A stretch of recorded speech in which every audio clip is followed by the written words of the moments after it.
عم بيجي ده دولار على حبة لو حبة دولار يسي دولار يسي هل دولار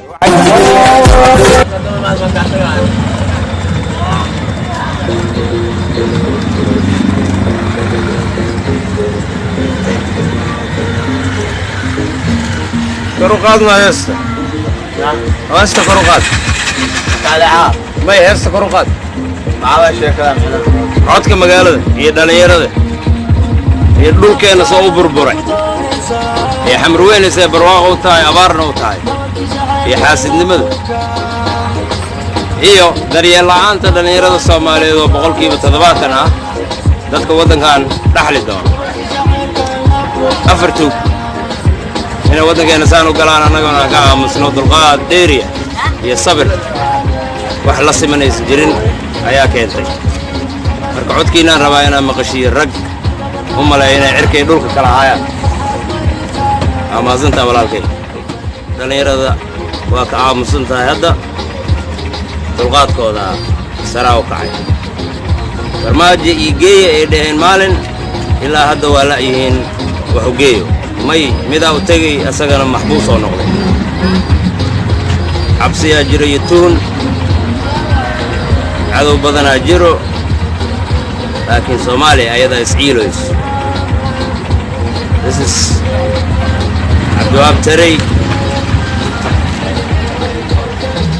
who thinks Hamrweyne can be just like Manhattan but somehow it seems so far away yet so close. Well, home sweet home. 30 years, nearly 30 years later. Some things have changed, some things have remained the same, and overall, the city seems to be booming.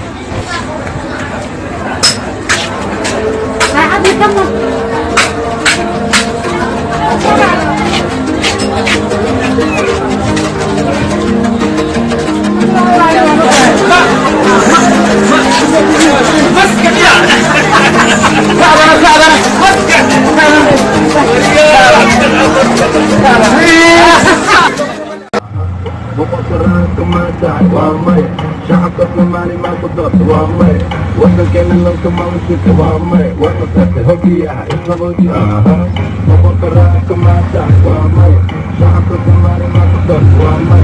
وصلك لو كمان كنت وامي وصلت هدية إسلامي وبكرة كمان تعب وامي شعبك مالي ما قدرت وامي وصلك لو كمان كنت وامي وصلت هدية إسلامي